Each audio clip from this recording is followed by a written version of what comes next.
Kisah ini bermula dari seorang anak bernama Jin Mori ditinggalkan oleh kakeknya. Kenangan bersama sang kakek sering hadir dalam mimpinya, di mana dia berjanji akan hidup mandiri dan menikmati masa sekolahnya. Saat terbangun, dia melihat jamnya yang tampak rusak. Panik karena takut terlambat, Mori segera bergegas menuju lokasi turnamen. Sementara itu, seorang pria yang juga menjadi peserta turnamen tengah menyelesaikan pekerjaan sambilannya. Setelah berpamitan pada bosnya, dia pun berangkat ke tempat turnamen. Di sisi lain, seorang peserta wanita bertanya pada anggota eskul karate tentang arah menuju arena. Namun, perhatiannya justru teralihkan oleh otot-otot kekar mereka. Dalam perjalanan, Mori yang bersepeda tak sengaja melihat aksi penjamretan. Kasihan pada nenek yang menjadi korban, dia segera mengejar penjamret itu. Saat pengejaran berlangsung, penjamret itu menuju ke arah trotoar dan tanpa sengaja menabrak seorang wanita berkacamata bernama Yumira. Mori pun menabraknya dari belakang. Kesal karena kacamatanya pecah, Mira melemparkan pedang kayunya ke arah Mori hingga mengenai roda sepedanya. Setelah menjelaskan bahwa dia sedang mengejar pencuri, mereka akhirnya bekerja sama untuk menangkap penjamret tersebut. Penjamret itu cukup gesit dalam menghindari serangan pedang kayu Mira. Namun, Mori dan Mira tidak mau menyerah. Merasa terdesak, penjamret itu menebarkan uang curiannya agar Mori berhenti mengejarnya. Mira melompat dan hendak menebasnya, tapi malah menabrak papan petunjuk jalan hingga wajahnya terbentur. Tak disangka, pria pekerja sambilan tadi yang bernama Han Dewi muncul dan menghantam penjamret itu tepat di helmnya. Si penjamret terlempar beberapa meter dan jatuh dengan tragis. Berkat Han Dewi, aksi penjamretan itu pun berhasil dihentikan. Turnamen God of High School merupakan kompetisi bela diri tingkat nasional yang terbesar di Korea Selatan. Tujuannya adalah memilih 3 siswa SMA terbaik dari seluruh negeri untuk mewakili Korea di ajang dunia. Pemenangnya akan mendapat kesempatan agar keinginannya dikabulkan oleh sponsor. Setelah insiden penjamretan, Mori, Mira, dan Dewi pun saling berkenalan. Panitia kemudian meminta mereka segera menuju arena. Sang pembawa acara menjelaskan bahwa para peserta adalah ahli bela diri yang diundang langsung oleh penyelenggara turnamen. Kemenangan ditentukan dengan membuat lawan pingsan atau lawannya menyerah. Saat ini, babak penyisihan regional diadakan di berbagai tempat untuk menentukan peserta yang akan lanjut bertarung selama 1 bulan penuh. Setiap peserta dipasangi gelang yang berfungsi memantau kondisi vital mereka. Selain itu, nanomesin disuntikan ke dalam tubuh peserta untuk mempercepat proses penyembuhan. Tanpa basa-basi, pembawa acara pun memulai pertandingan. Awalnya, peserta dan penonton tampak bingung. Namun, suasana segera memanas ketika para peserta mulai menyerang yang dianggap lemah terlebih dahulu. Semangat bertarung pun membara, dan para petarung kuat mulai menguasai arena. Mori yang dianggap lemah menjadi sasaran banyak orang. Namun, dengan serangkaian tendangannya, dia pun berhasil mengalahkan para penyerang itu satu persatu. Peserta terakhir muncul. Dia merupakan seorang kriminal bernama Kang Man-sok yang diizinkan ikut dengan syarat khusus. Meski kekuatannya lebih rendah dari peserta lain, kecepatannya luar biasa hingga banyak yang tumbang. Gaya bertarung dan ucapan kasarnya membuat Mira geram. Mira memang kuat, namun Man-sok memiliki daya tahan tinggi terhadap serangannya. Tanpa disangka, Mori melucuti celana Man-sok dan mengejek celana dalam bergambar imut yang dipakainya. Man-sok yang marah langsung menendangnya. Mori mencoba menahan serangan itu, tapi tangannya terpeleset dan dia terkena tendangan maut. Anehnya, pergelangan kaki Man-sok malah cedera. Dalam sepersekian detik, ternyata Mori sempat menyikut pergelangan kakinya saat menerima tendangan. Pertarungan pun semakin panas di antara mereka. Di sisi lain, seorang pria berambut hitam bernama Park Mujin terlihat telah menghabisi para petinggi dari negara lain. Para petinggi yang selamat berasumsi bahwa dia memiliki Charyok, kekuatan supranatural yang berasal dari kontrak antara manusia dan dewa. Tak lama kemudian, alarm berbunyi menandakan adanya penyusup, dan sosok itu ternyata adalah Park Mujin sendiri. Setelah pertandingan selesai, Mira tanpa sengaja pulang searah dengan Mori dan Dewi. Karena rumah mereka melewati jalan yang sama, Mori sempat menatap Mira dengan tajam, mengingat pertandingan sebelumnya terhenti karena Mira marah saat pedangnya direbut. Dalam kondisi penglihatan yang buruk, dia tak bisa membedakan antara lawan dan kawan. Untungnya, Mori dapat pulih berkat nanomesin, meskipun sempat mengalami patah tulang leher. Dewi berpikir, mungkinkah sahabatnya juga bisa sembuh jika menggunakan nanomesin. Dia sangat membutuhkan uang untuk biaya pengobatan sahabatnya. Suatu hari, Mori yang penasaran dengan pedang berharga milik Mira tanpa sengaja menjatuhkannya ke sungai. Seketika, Mira menampar Mori dengan keras. Pedang itu ternyata adalah peninggalan ayahnya, simbol harapan agar Mira menemukan pewaris kuat yang mampu melanjutkan dojo aliran pedang cahaya rembulan. Mira bahkan mengorbankan masa mudanya untuk berlatih hingga kedua tangannya dipenuhi kapalan. Merasa bersalah, Mori datang membawa senter untuk membantu mencari pedang itu. Mira kemudian meminta maaf karena telah menamparnya, dan Mori memahami perasaannya. Tak lama, Dewi datang membawa lampu sorot yang dia pinjam dari bosnya untuk membantu pencarian mereka. Keesokan harinya, turnamen penyisihan resmi dimulai. Peserta yang berhasil bertahan hingga akhir akan mewakili wilayahnya di tingkat nasional. Yumira, Jin Mori, dan Han Dewi berhasil memenangkan babak pertama. Pertandingan berikutnya mempertemukan Kan Mansok dan Go Gamdo. Dia merupakan seorang ahli bela diri Tai Chi. Pada awal pertandingan, Kang Mansok sempat dihajar hingga keluar dari ring. Saat kembali, dia menerima tendangan keras, namun berhasil menangkis serangan setelah melepaskan ikatan tangannya. Arah pertandingan pun berbalik. Kini, Gamdo dipukul tanpa ampun oleh Mansok. Dengan kejam, Mansok menendang wajahnya dan mencekiknya. Gamdo berusaha melawan dengan teknik yin dan yang, tetapi Mansok dengan mudah membalikan serangan itu hanya dengan menggunakan kakinya. Mansok menghina Gamdo, menyebutnya tidak pantas menyandang gelar ahli bela diri, lalu menamparnya berulang kali. Gamdo menolak untuk menyerah atau memohon ampun pada orang seperti dirinya. Dalam kemarahan yang memuncak, Mansok mematahkan lengannya dan hampir membunuhnya. Tiba-tiba, sebuah tendangan taekwondo menghantam Mansok dan menjatuhkannya. Itu adalah Jin Mori, yang tidak menyukai gaya bertarung Mansok atau gaya seni bela diri yang diciptakan untuk bertahan hidup di masa perang. Para komisioner mencoba menghentikan Mori karena tindakannya dianggap pelanggaran berat, tapi Mansok yang tersulut emosi tidak mau diremehkan dan kembali melancarkan serangan. Mereka pun saling beradu tendangan. Mori mempercepat gerakannya dan menendang 3 kali berturut-turut dengan kecepatan luar biasa, hingga membuat Mansok terjatuh ke ring dan tidak sadarkan diri. Tiba-tiba, tubuh Mori dipaksa jatuh oleh tekanan gravitasi yang sangat kuat. Sumber kekuatan itu berasal dari Pak Mujin, atau pimpinan penyelenggara turnamen ini. Mujin menyatakan bahwa Mori akan menerima hukuman atas pelanggaran berat yang dilakukannya. Meskipun begitu, turnamen hari itu tetap dilanjutkan sesuai dengan rencana. Setelah memenangkan babak pertama, kini giliran Yumira bertarung melawan Ma Minson. Minson langsung menyerang dengan agresif, sementara Mira mengayunkan pedang kayunya berkali-kali. Minson menggunakan penetration step, lalu melompat ke atas pagaring dan melemparkan tubuhnya ke arah Mira. Sebagai juara gulat asal Amerika, Minson dengan mudah memimpin jalan pertandingan. Dia datang jauh-jauh dari Amerika untuk ikut turnamen ini karena permintaan sang pemenang akan dikabulkan. Minson sendiri menginginkan satu hal yang aneh, yaitu menciptakan harem berisi pria-pria tampan. Tak butuh waktu lama, Minson memanfaatkan tali ring tinju untuk memantulkan tubuhnya ke arah tengah arena dan melancarkan serangan baru. Mira mencoba menggunakan teknik aliran pedang cahaya rembulan, namun tubuh Minson terasa sekeras baja. Minson pun melancarkan teknik spesialnya dan berhasil menjatuhkan Mira hingga kedua bahunya menyentuh lantai. Pedang kayu Mira terlepas dari genggamannya. Meski begitu, Mira masih sanggup bangkit. Pertarungan berlanjut sengit, dan tanpa pedang sekalipun, Mira berhasil melukai Minson. Serangan keduanya membuat Minson tak sadarkan diri, dan Mira pun keluar sebagai pemenang. Di sisi lain, Jin Mori masih ditahan di ruang komisioner. Para komisioner tengah mengadakan rapat untuk menentukan hukuman baginya.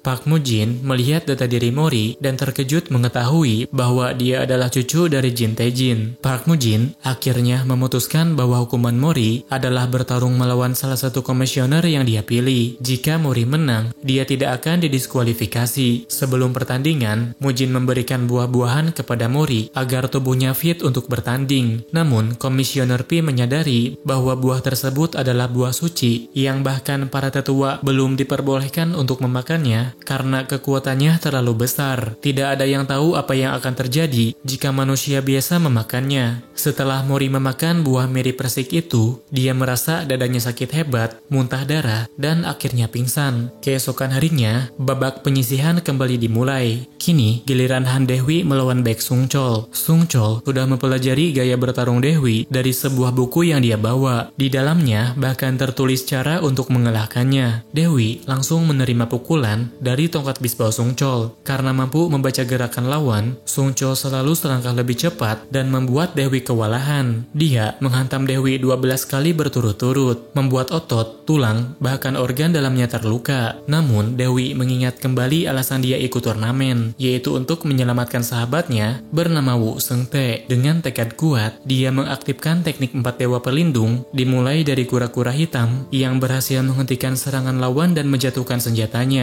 Dalam posisi kuda-kuda kedua, Dewi membuat Sung Chol kehilangan keseimbangan, dan pada kuda-kuda ketiga, dia menghancurkan pertahanan Sung Chol sepenuhnya, lalu berhasil memenangkan pertandingan. Sementara itu, Mori masih tidak sadarkan diri dengan darah kering di sekejur tubuhnya. Dalam mimpi, dia merasa dikelilingi oleh banyak orang dan makhluk asing. Saat pertarungan antara Mori dan Komisioner Ki dimulai, Mori belum juga muncul. Mendengar sorakan penonton membuat Pak Mujin tersenyum. Namun, Mori akhirnya datang meski sedikit terlambat. Pembawa acara menjelaskan aturan pertarungan. Mori hanya perlu menjatuhkan Komisioner Ki 1 kali untuk menang. Begitu pertandingan dimulai, Komisioner Ki tidak mampu mengikuti kecepatan Mori. Dalam waktu 7 detik, Mori sudah berhasil menjatuhkannya. Hal ini membuat penonton kecewa karena pertarungan terasa seperti main-main. Tiba-tiba, tubuh Mori terasa panas dan juga tak terkendali. Sementara Komisioner Ki yang murka akhirnya mengeluarkan Charyok, yaitu sosok badut pembawa sabit kematian. Kekuatan itu membuat Mori kewalahan dan hampir tewas. Namun, komisioner lain segera turun tangan menghentikan Ki. Pertarungan pun dinyatakan selesai, dan Mori diumumkan sebagai pemenang. Melihat hal itu, Pak Mujin semakin yakin Jin Mori adalah cucu dari harimau Jin Tae-jin.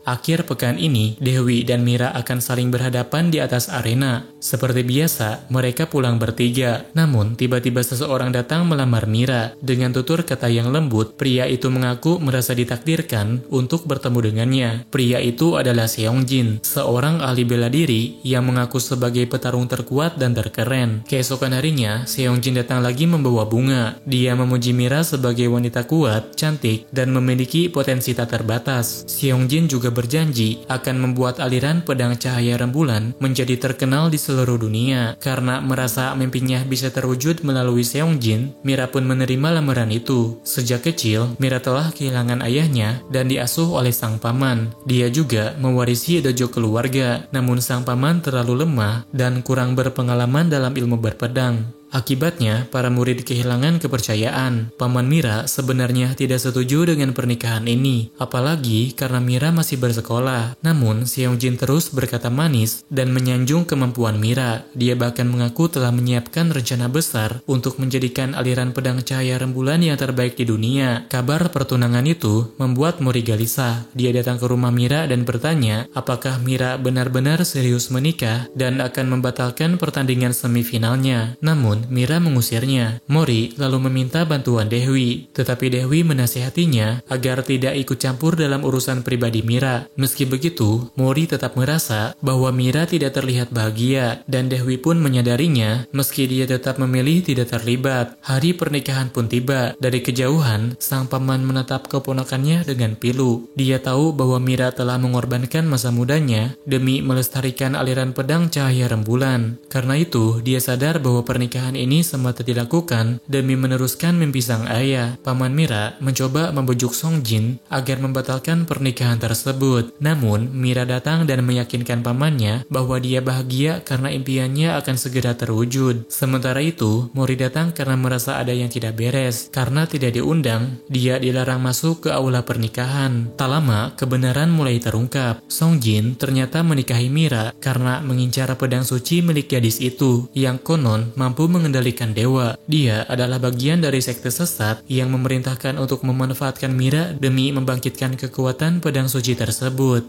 Dewi tiba dan menahan pukulan dari para penjaga keamanan, lalu menyingkirkan mereka dengan tubuhnya agar Mori bisa masuk ke aula. Seongjin marah dan menghunuskan pedangnya, namun Dewi menahannya dan menyuruh Mori berbicara dengan Mira. Mori menegaskan bahwa mimpi itu tidak akan berarti apa-apa jika tidak diperjuangkan dengan tangan sendiri. Mira yang sudah berjuang berjuang sejauh ini tidak seharusnya menyerah begitu saja. Mira menampar Mori dengan bunga yang dipegangnya. Dia marah padanya karena merasa Mori tidak tahu apa-apa tentang hidupnya. Namun sang paman datang menghentikannya dan rela menahan pukulan demi melindunginya. Dia berkata bahwa ayah Mira pasti tidak menginginkan hal seperti ini. Dia hanya ingin Mira bahagia, mencintai dengan tulus, dan menjalani hidup sesuai keinginannya sendiri. Mendengar itu, Mira teringat pesan ayahnya bahwa menggunakan teknik miliknya sendiri berarti menjalani hidup sesuai keinginan sendiri. Dia pun menangis dan meminta maaf karena tidak bisa melanjutkan pernikahan. Dia memilih untuk meraih mimpinya dengan caranya sendiri. Song Jin tertawa kesal dan mengeluarkan cariok miliknya. Tanpa ragu, dia menghancurkan bangunan dengan sekali tebasan. Mira terluka di perutnya. Namun, dengan keberanian dan tekad yang kuat, dia mampu mengalahkan Song Jin bahkan tanpa menggunakan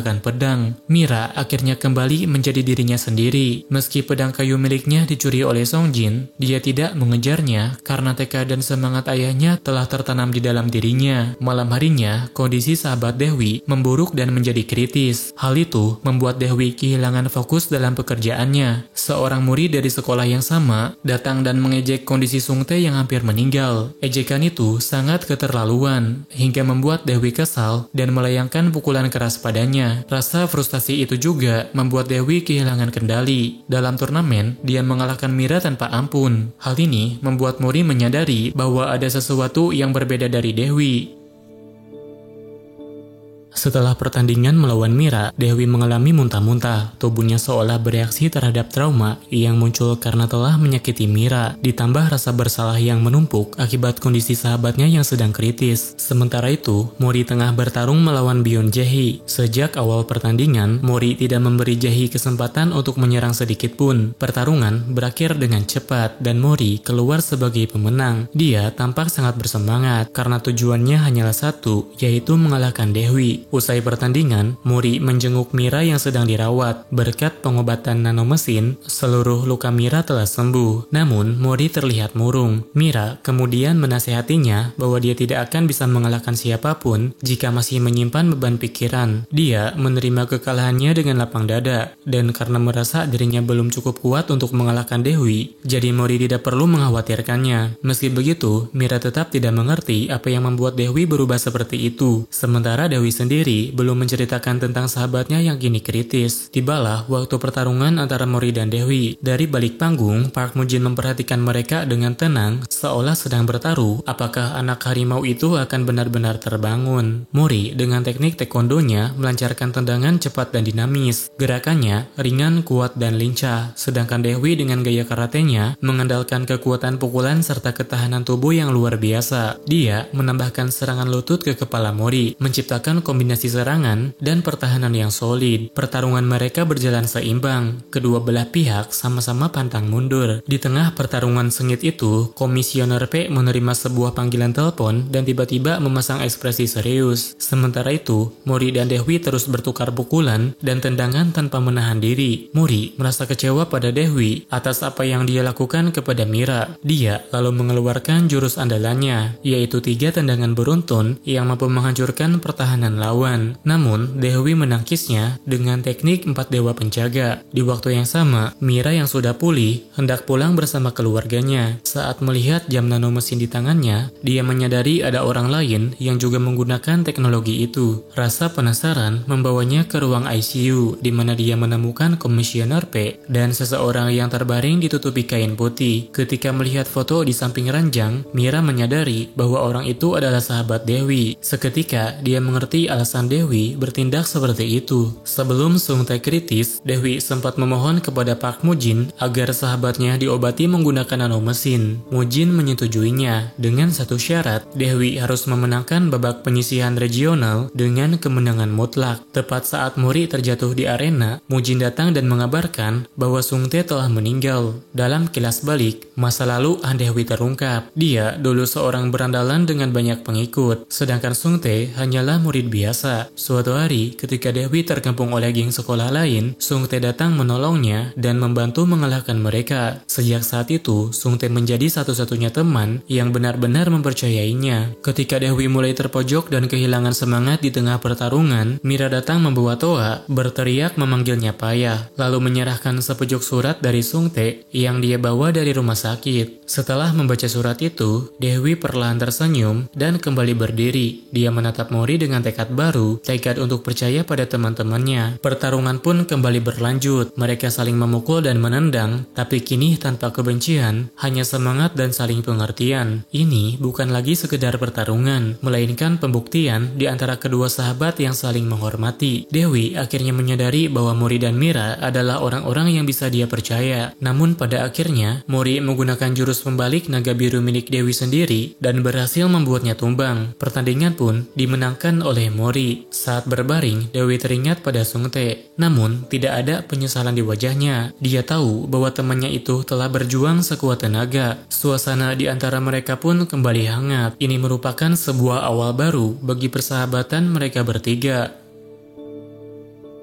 Di sisi lain turnamen, seorang pria tua bernama Jin Tae-jin sedang dikepung oleh anggota sekte sesat. Karena menolak ajakan mereka, tak ada pilihan lain bagi sekte itu selain menyerangnya. Sementara itu, Mori yang tengah beristirahat tiba-tiba merasa cemas dan penasaran dengan keberadaan kakeknya. Kembali ke arena turnamen, peraturan baru diumumkan. Kini, pertarungan akan berlangsung dalam format tim. Para petarung dari berbagai kota akan datang untuk merebutkan gelar juara turnamen nasional Korea. Dalam cuplikan pertandingan, terlihat Mira berhadapan dengan Jae-hee dan berhasil memenangkan duel tersebut. Berkat kemenangannya, Mira menempati posisi ketiga dalam tim, bergabung dengan Mori dan Dewi sebagai perwakilan Seoul di tingkat nasional. Sementara itu, para komisioner tengah mengadakan rapat rahasia untuk mencari dan menganalisis para peserta yang memiliki potensi sebagai kunci. Istilah kunci mengacu pada makhluk yang mewujudkan bagian dari jiwa dewa. Park Mu-jin menjelaskan bahwa anak-anak seusia mereka menyimpan berbagai emosi kuat, yaitu percaya diri, marah, bahkan putus asa. Dan ketika emosi itu berubah menjadi kekuatan untuk melangkah maju, kunci mereka akan terbangkitkan. Dalam rapat tersebut, Komisioner R melaporkan bahwa Nox mulai bergerak di balik layar. Nox adalah organisasi rahasia menyerupai sekte sesat yang juga mencari kunci. Namun, tujuan mereka bertentangan dengan Majelis Nasional yang dipimpin oleh Park Mu-jin, sehingga kedua pihak berada dalam posisi yang bermusuhan. Menyadari situasi yang semakin berbahaya, Mu-jin memutuskan untuk memanggil anggota The Six. Salah satu anggota The Six, seorang kakek tua bernama Nak Bong Chim, datang lebih dulu menemui murid lamanya. Untuk memastikan identitasnya, Bong Chim sempat mengetes Mu-jin sebelum akhirnya mereka masuk ke dalam gedung bersama. Bong Chim bercerita bahwa dia telah bertemu dengan Jin Mori dan berniat menjadikannya murid, tapi sekedar untuk melihat reaksi dari rival lamanya yaitu Jin Tae-jin. Tak lama kemudian, ketika Mori sedang berlatih, Bong Chim tiba-tiba muncul dan menusukkan jarum akupuntur ke kakinya yang sedikit terkilir. Mori sempat terkejut, tapi tak lama rasa sakitnya hilang dan kakinya langsung sembuh. Di sisi lain, Jin Tae-jin berhadapan dengan para anggota Nox seorang diri. Dia dikenal memiliki kekuatan Charyok dan para anggota Nox berusaha menandinginya. Pemimpin mereka lalu memanggil kekuatannya. Sebuah pedang raksasa muncul dari lingkaran sihir di langit. Pedang itu tepat berada di atas kepala Jin Tae-jin. Sementara itu, Mira sedang berbelanja kebutuhan sehari-hari. Ketika dia bertemu dengan Sim Bongsa, Mira terkejut mengetahui bahwa Bongsa ternyata buta. Namun meski demikian, dia justru memahami lebih dalam tentang aliran pedang cahaya bulan milik Mira. Bongsa berkata bahwa Mira belum mampu mengeluarkan kekuatan sejatinya. Dia juga mengungkapkan bahwa teknik dari aliran pedang cahaya bulanlah yang dulu menyebabkan dia kehilangan penglihatannya. Setelah percakapan itu, Bongsa didekati oleh badut kelinci misterius yang ternyata adalah pembunuh bayaran dari Nox. Sementara itu, Park Mu-jin menemui Han Dewi untuk menanyakan apakah dia akan melanjutkan turnamen, sebab perjanjian mereka sebelumnya dianggap batal karena sahabatnya yang menjadi alasan Dewi bertarung kini telah meninggal. Namun, Dewi menjawab tegas bahwa dia masih ingin berjuang, bukan lagi demi Sung Tae, tetapi demi teman-temannya. Dia merasa berhutang pada mereka karena telah menuntunnya keluar dari kegelapan dan memperbaiki memperbaiki arah hidupnya. Sebelum pergi, Dewi sempat bertanya tentang kekuatan misterius yang seolah mengatur jalan turnamen dari balik layar. Pak Mujin menjelaskan bahwa itu adalah Charyok, kekuatannya dipinjam dari makhluk dunia lain yang keberadaannya melampaui nalar manusia. Mujin juga mengungkapkan bahwa tujuan sebenarnya dari turnamen God of High School adalah untuk menarik keluar kekuatan para dewa dan menjadikannya milik manusia. Turnamen tingkat nasional pun akhirnya dimulai. Namun, kali ini pembawa acaranya bukan Simbongsa. Alasannya karena dia telah tewas dibunuh oleh Antek-Antek Nok. Bahkan, Komisioner Ki pun menjadi korban dari serangan organisasi tersebut.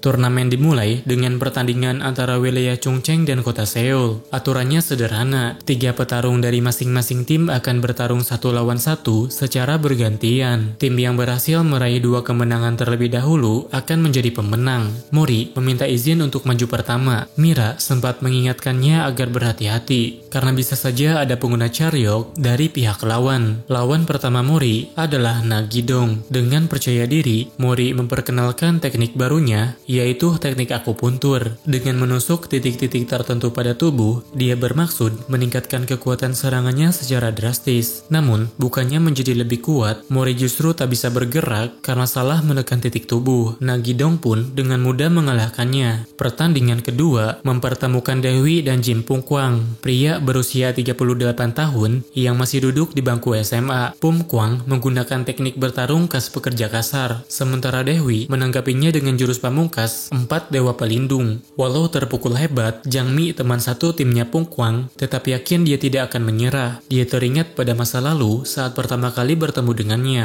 Dulu, Pung Kwang sering diejek karena usianya. Dia pernah masuk SMA, lalu keluar dan mencoba berbagai pekerjaan, namun semuanya gagal. Dia dulu menyerah pada dirinya sendiri. Kini, demi membuktikan bahwa dirinya bukan orang yang sama, Pung Kwang memilih terus bertarung. Saat terdesak, Pung Kwang menggunakan Charyoknya, yang merupakan perwujudan palu milik Dewa Petir Thor. Kekuatan itu luar biasa besar, namun Dewi berhasil menahannya dan melancarkan serangan balasan. Dengan melanjutkan jurus terakhir dari 4 dewa pelindung, Dewi berhasil mengalahkan Pung Kwang dan memenangkan pertandingan kedua untuk tim Seoul. Sementara itu di tempat lain, Komisioner Ki tengah menghadapi salah satu pembunuh Nox yang telah membunuh Simbongsa. Dia tertusuk pedang besar, dan si pembunuh dengan dingin mengaku juga telah membantai istri serta anak bongsa. Seketika, tangan si pembunuh terpotong, dan pedang yang menusuk tubuh Ki pun menghilang. Dengan aura mengintimidasi yang luar biasa, Ki lalu memutar sabitnya dengan cepat, membuat si pembunuh kehilangan kedua tangannya. Saat nyawanya hampir melayang, 2 rekannya tiba-tiba datang, yang ternyata adalah utusan resmi Nox. Mereka dikirim untuk membunuh para komisioner.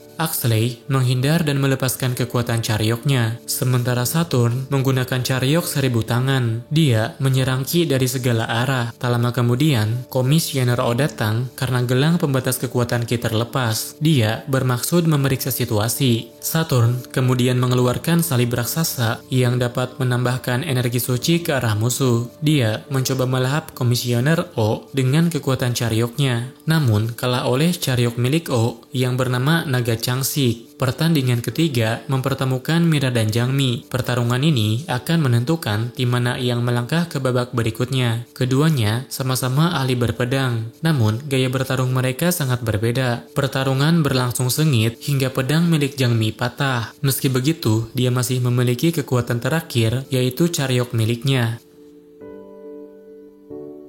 Dalam pertandingan, Ryu dinyatakan kalah, sedangkan pemenangnya adalah Cha. Babak berikutnya mempertemukan Sung Ah melawan Namgung. Dalam pertarungan itu, Namgung menyerang dengan memanfaatkan kekuatan fisiknya. Namun, Sung Ah mampu menghindari semua serangannya dan menjatuhkan lawannya hanya dengan 1 tendangan. Sementara itu di bangku penonton, Mori bersama Mira dan Dewi menyaksikan pertandingan dengan seksama. Namun, alih-alih memperhatikan kemampuan bertarung para peserta, Mori justru terpaku pada gambar harimau di pakaian Ilpyo yang sama persis dengan simbol di seragam militer milik kakeknya. Dengan penuh percaya diri, Ilpyo mengatakan pada lawannya bahwa dia tidak akan mungkin bisa menang melawannya dan menyarankan agar lawannya menyerah saja. Namun, orang itu tidak gentar. Dia justru balik mengejek dan menyerang Ilpyo dengan seluruh kekuatannya. Meski setiap serangan terlihat berbahaya, Ilpyo mampu menangkis semuanya dengan ilmu bela diri kuno, lalu menebas dengan serangan cepat hingga lawannya tumbang. Sore harinya, Mira, Dewi, dan Mori pulang bersama. Saat membicarakan kekuatan yang diperlihatkan para peserta, Mori berkata bahwa dirinya tidak membutuhkan kekuatan seperti itu. Dia hanya ingin menjadi kuat dengan kekuatan sendiri, bukan dengan meminjam kekuatan dari luar. Setelah berpisah dengan teman-temannya, Mori tiba-tiba dihampiri Ilpyo. Dengan ramah, Ilpyo mengatakan bahwa dia adalah penggemar Mori dan ingin berjabat tangan dengannya. Mori menanggapinya sopan, namun secara tiba-tiba Ilpyo menarik tangannya dan menyerang Mori. Merasa terancam, Mori pun meladeni serangan itu, hingga keduanya bertarung dengan sengit. Pertarungan tersebut berakhir imbang. Setelah itu, Ilpyo memperkenalkan dirinya dengan benar dan menyatakan keinginannya untuk bertarung sungguhan melawan Mori suatu saat nanti. Kebetulan, Mori memiliki pertanyaan. Dia ingin mengetahui arti logo harimau di jaket Ilpyo. Ilpyo pun menjelaskan bahwa simbol itu adalah bentuk penghormatannya kepada Jin Tae-jin, kakeknya Mori. Dulu, ketika masih kecil, Ilpyo pernah didatangi oleh Jin Tae-jin. Setelah kematian ayahnya, Jin Tae-jin memberikan sebuah buku yang berisi teknik rahasia Taekyon. Dia menjelaskan bahwa sebelum kakeknya meninggal, dia mempelajari Taekyon dan mengembangkan teknik baru yang kemudian ditulis dalam buku itu. Jin Tae-jin juga menceritakan bahwa kakek Ilpyo dulu adalah orang yang sangat kuat. Hal itu membuat Ilpyo termotivasi untuk menjadi sekuat dirinya. Setelah bercerita, Ilpyo bertanya tentang kabar Jin Tae-jin. Namun, sebelum Mori sempat menjawab, tiba-tiba dia diserang oleh Jaegeltaek. Ilpyo segera menahan serangan itu dan sangat marah karena Jaegeltaek melibatkan orang lain dalam urusan pribadinya. Untungnya, konflik tidak berlanjut karena Jaegeltaek segera pergi meninggalkan mereka. Keesokan harinya, Mori memanfaatkan waktu luangnya untuk berolahraga. Sementara itu, di tempat lain, Komisioner Ki memprotes Mujin karena membiarkan Simbongsa terbunuh oleh Nox. Namun, Mujin menghempaskannya dengan kekuatan. Kedatangannya membuat Mujin kesal karena merasa diperlakukan lancang. Beberapa saat kemudian, komisioner lain menjelaskan bahwa orang yang dibunuh oleh Nox sebenarnya hanyalah boneka buatan, sedangkan Simbongsa yang asli telah diamankan. Ki merasa beruntung karena tidak benar-benar tewas. Tetapi, meski merasa bersalah, Ki tetap menolak meminta maaf pada Mujin. Sebagai konsekuensi, gajinya dipotong selama 9 bulan. Di waktu yang berbeda, Mujin mengadakan rapat dengan para penyelenggara turnamen. Dia memperingatkan mereka bahwa cepat atau lambat, Nox pasti akan datang untuk menghancurkan God of High School. Karena tak ada lagi ruang untuk berdiskusi, Mujin memberikan izin kepada para anggotanya untuk melepaskan batasan kekuatan dan menghancurkan musuh dengan seluruh kemampuan mereka. Selain itu, dia juga menegaskan pentingnya mendapatkan sang kunci demi melawan kekuatan para dewa. Sore harinya, Mori kembali berkumpul dengan kedua rekannya. Mereka makan bersama dan bersenang-senang, membuat Mori teringat akan nasihat dan kenangan bersama kakeknya.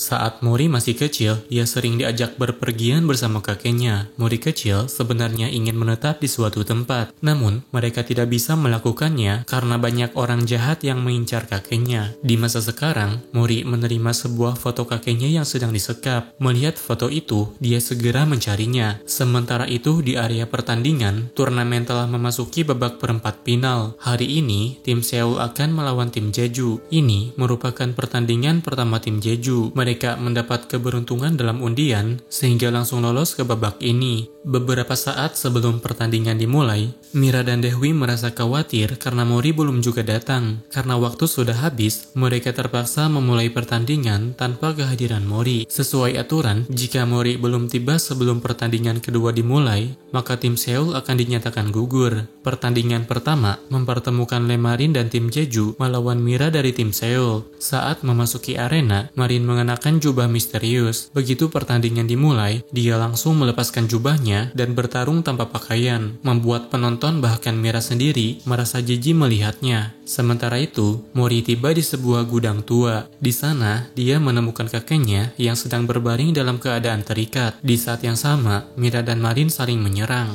Marin sempat mengunci Mira dari belakang, namun Mira berhasil melepaskan diri karena tubuhnya yang licin akibat tabir surya. Keduanya bertarung dengan dan gaya berpedang masing-masing. Awalnya, pertarungan berlangsung seimbang. Namun, perlahan Marin mulai unggul berkat kekuatan fisiknya dan pedangnya yang jauh lebih kuat. Marin menyebut pedangnya sebagai harta nasional. Pedang yang sangat kuat mampu menghancurkan senjata lawan dan bahkan bisa kembali ke tangan pemiliknya sendiri. Hal itu membuat Mira tidak bisa merebutnya. Sementara itu, Mori berusaha melepaskan ikatan kakeknya. Namun, tiba-tiba Jin Tae-jin bertingkah aneh. Tiba-tiba tubuhnya meledak dan menghancurkan bangunan. Sesaat kemudian, muncul seorang pria misterius yang berkata bahwa tim lemah telah dibersihkan. Namun, ledakan itu tidak cukup untuk membunuh Mori. Dia masih mampu berdiri dan melawan pria yang menjebaknya itu. Di arena, Mira kehilangan pedangnya dan terpaksa bertarung dengan teknik berpedang tanpa pedang. Dia terus menghindar sambil menahan luka-luka berat di tubuhnya. Sementara itu, Dewi ditantang bertarung oleh seorang gadis dari tim Chung Cheng. Namun, pertarungan mereka berhenti ketika gadis itu dipanggil oleh rekannya. Musuh yang dihadapi Mori ternyata adalah Fei Long, seorang petarung dengan kemampuan memperbanyak diri dan menyerang diri dari berbagai arah secara bersamaan. Saat Mori terjatuh ke lantai bawah, dia menemukan mayat-mayat anggota tim Jeju yang asli. Kemudian, baru dia sadari bahwa para penyerang itu telah membunuh dan menyamar sebagai tim Jeju untuk menyusup ke turnamen. Mengetahui hal itu, Mori marah besar, lalu dia menggunakan teknik khusus yang membuat tubuhnya tidak merasakan sakit selama 1 jam. Sementara itu, Mira sudah kewalahan. Tubuhnya penuh luka akibat serangan bertubi-tubi dari Marin. Meski begitu, dia tidak menyerah dan tetap percaya bahwa Mori akan datang.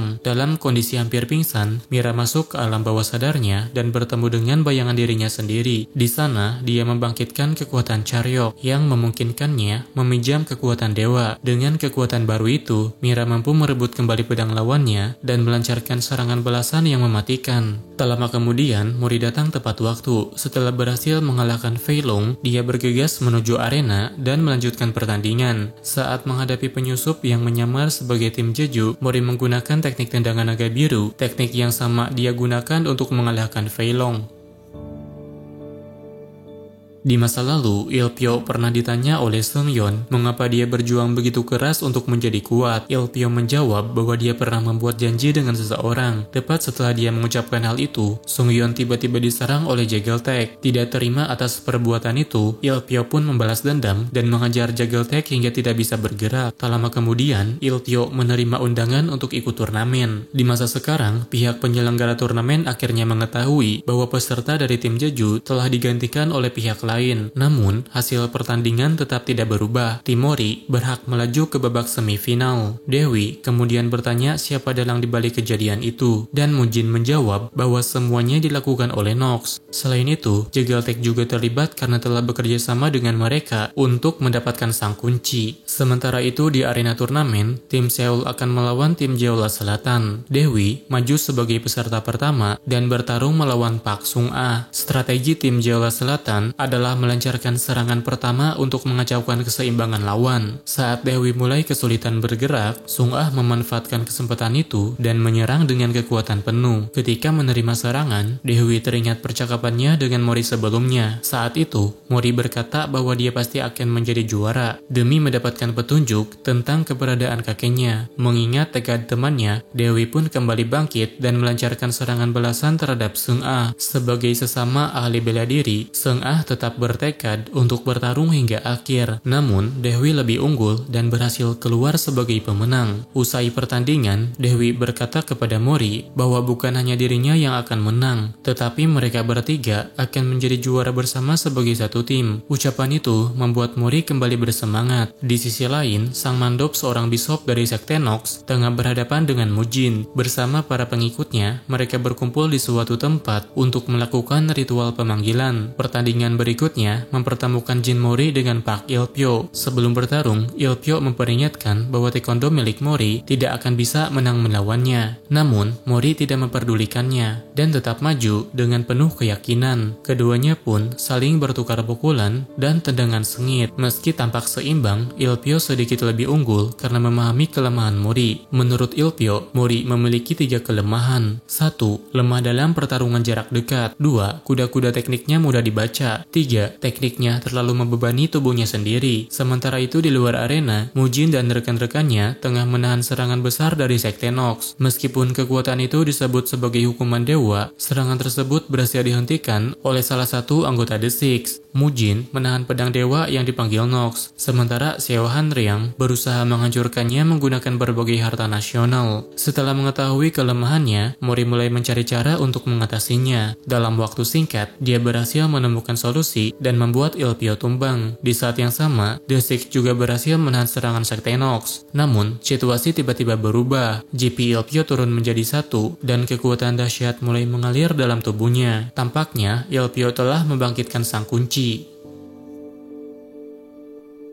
Kebangkitan Charyok rubah ekor 9 membuat semua orang merinding. Bahkan, Mujin dan Mandok dapat merasakan kebangkitan kekuatan sang kunci atau rubah ekor 9 tersebut. Mori berusaha menilai kekuatan lawannya dengan tenang. Namun, tak satu pun pukulannya mampu melukai Ilpio. Saat Ilpio membalas, Mori menerima rentetan tendangan bertubi-tubi hingga terjatuh dan sulit bergerak. Meski begitu, Mori tetap tidak mau menyerah. Dia melancarkan serangan tendangan naga es, namun serangan itu tidak mempan. Ilpio sempat terlihat kesakitan, tetapi hal itu tidak mengurangi kemampuan bertarungnya. Dia terus menyerang Mori dengan kekuatan penuh. Di tengah pertarungan sengit itu, Mori menyadari bahwa Charyok bukan sekedar kekuatan yang dipinjam dari luar, melainkan juga berasal dari tubuh dan pikirannya sendiri. Dengan kesadaran baru itu, Mori tidak lagi menahan diri. Dia memanggil kekuatan Charyoknya yang mampu menangkis semua serangan, serta memunculkan tongkat dan tangan roh yang akhirnya mengalahkan Ilpio hanya dengan satu serangan. Mori pun memenangkan pertandingan tersebut. Namun, dia tidak mengingat apa yang sebenarnya terjadi padanya. Mandok mempertanyakan kekuatan roh yang baru saja muncul. Tetapi, Mujin hanya tersenyum tanpa memberi penjelasan. Merasa tidak sejalan dengan pemikiran Mujin, Mandok pun pergi dengan kasar. Setelah menggagalkan rencana Sekte Nox, Mujin memerintahkan rekan-rekannya untuk tetap bersiaga di titik yang telah ditentukan. Dia mencurigai Nox masih menyimpan rencana lain. Setelah kekalahannya, Ilpio yang pingsan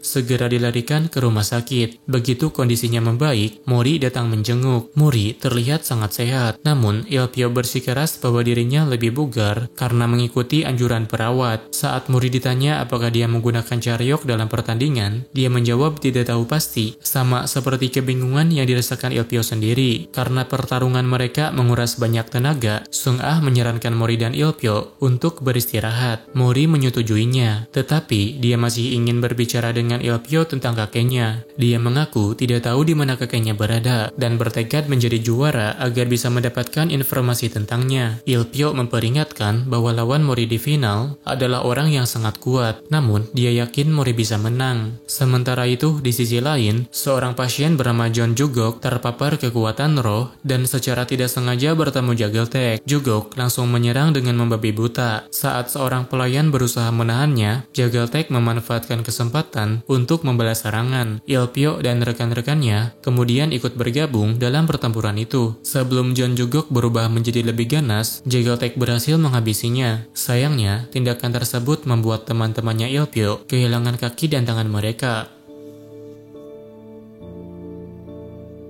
Sang kunci kini berada tepat di depan mata. Demi mendapatkannya, Mandok memanggil sebuah portal besar yang mengeluarkan pasukan roh dan patung Buddha raksasa. Ilpio yang dipenuhi amarah membangkitkan Charyoknya untuk menghadapi Jageltek. Sementara Jageltek berusaha mengalahkannya demi merebut kunci yang tertanam di dalam tubuh Ilpio. Pertarungan sengit pun pecah. Jageltek memanggil makhluk-makhluk bergigi dari Charyoknya, lalu mengerahkan monster-monster itu untuk mengepung Ilpio. Di sisi lain, Mujin dan rekan-rekannya berjuang menahan serbuan pasukan roh yang dipanggil oleh Mandok. Menyadari situasi semakin kacau, Mujin akhirnya menyatakan bahwa turnamen God of High School telah resmi berakhir. Ilpio terus menghujani Jageltek dengan pukulan bertubi-tubi. Namun bukannya menyerah, Jagel justru tersenyum dan berkata bahwa dirinya bukan pecundang. Dia kemudian memanggil Charyok Megalodon dan memaksa keluar sang kunci dari tubuhnya. Begitu kunci terlepas, orang-orang langsung berebut untuk mendapatkannya. Saat kunci kunci jatuh ke tangan Mandok, Mori segera melompat dan menendangnya, merebut kunci itu sebelum sempat diamankan. Melihat kekacauan yang melanda Korea, para pemimpin dari Amerika Serikat akhirnya turun tangan. Dengan dalih melindungi dunia, mereka meluncurkan rudal berhulu ledak nuklir tanpa memberi peringatan. Mujin yang tengah kewalahan segera menerima laporan bahwa puluhan rudal telah dilepaskan dari benua Amerika. Menyadari bahaya besar itu, Mujin menggunakan kekuatannya untuk memindahkan semua orang ke tempat yang lebih aman. Seluruh peserta turnamen terlempar ke sebuah pulau terpencil. Di sana, Mori menemukan Ilpyo dalam keadaan terluka parah. Dengan keterampilannya, Mori menghentikan pendarahan Ilpyo. Saat Mori bertanya apakah semua ini ulah Jegeltek, Seungyeon yang berada di samping mereka menjawab bahwa Jegel adalah sosok yang berbahaya, seseorang yang selalu mengawasi Ilpyo dan juga Mori. Tak lama kemudian, Ilpyo sadar kembali. Saat Mori menanyakan tentang kunci, Ilpyo mengaku tidak tahu mengapa benda itu berada di dalam tubuhnya, tetapi dia bisa merasakan kekuatan besar darinya. Karena itu, Ilpyo menitipkan kunci tersebut kepada Mori, meminta agar benda itu tidak jatuh ke tangan Jegeltek. Sementara itu, kekacauan di Seoul masih terus berlangsung. Penduduk berusaha menyelamatkan diri, sementara yang lain terus bertarung melawan ancaman yang terus berdatangan. Ketika rudal semakin dekat, salah satu anggota The Six menggunakan kekuatannya untuk memindahkan semua orang ke tempat aman. Dia bahkan berhasil mengubah arah rudal dan menjadikannya senjata untuk menghancurkan patung raksasa yang dipanggil oleh Mandok. Namun, ledakan nuklir tetap terjadi. Dalam sekejap, sebagian besar kota Seoul hancur luluh lantak. Di tengah kehancuran itu, Jegeltek masih memburu sang kunci. Dia membantai siapapun yang berani menghalanginya. Ketika akhirnya dia menyadari bahwa kunci itu dipegang oleh Mori, Jegel memerintahkannya untuk menyerahkannya. Namun Mori menolak, bertekad melindungi kunci agar tidak jatuh ke tangan Jegel. Sayangnya, kekuatan Mori tidak cukup untuk menandingi Jegel. Kunci itu berhasil direbut dan diserap oleh Jegeltek, memberinya kekuatan yang bisa melampaui dewa. Tubuhnya berubah dari wujud manusia menjadi bayi bersayap, lalu tumbuh menjadi entitas mengerikan dengan kekuatan yang luar biasa. Para komisioner menyaksikan kejatuhan makhluk dewa dari kejauhan. Jegel yang telah menyerap kekuatan kunci ingin melahap segalanya dan menjadikannya kehampaan. Mori pun teringat kilas masa lalunya. Namun, Jegel dengan cepat menyerang Mira. Dewi menahan tubuh Mira yang terlempar, lalu menghindari serangan berikutnya. Bahkan, serangan pedang cahaya Mira dapat ditahan Jegel hanya dengan satu jari. Dewi dan Mori pun tak mampu mendekatinya. Mori bersumpah tidak akan memaafkan orang yang telah melukai teman-temannya. Dia berhasil melepaskan diri dari jeratan telekinesis Jegel, lalu menusuk bagian dadanya sendiri menggunakan teknik akupuntur. Dengan tekad penuh, Mori menerjang ke depan dan terus bertarung meskipun tubuhnya sudah nyaris hancur. Dewi dan Mira bekerja sama untuk menekan Jegel, sementara Mori melancarkan serangan pamungkas. Namun, kekuatan itu tidak mampu melukai Jegel yang telah menelan kunci. Mereka terpaksa harus mundur, tetapi sekelompok makhluk kiriman Jegel menghalangi jalan keluar. Saat situasi semakin genting, Jegel meluncurkan panah cahaya ke arah Mori. Dewi menahan serangan itu dengan tubuhnya sendiri dan berteriak agar Mori dan Mira segera lari. Pengorbanan Dewi memicu ingatan Mori yang semakin jelas tentang dirinya yang dulu bertarung sendirian melawan entitas dewa dengan tongkatnya. Tiba-tiba sebuah pilar besar jatuh dari langit. Mandok yang memahami banyak hal tentang kunci segera mengenali Mori sebagai penjaga kunci yaitu Sun Wukong. Mori memanggil tongkat legendarisnya, tongkat besar yang bisa menyusut ketika dia perintahkan. Pertarungan kembali dimulai.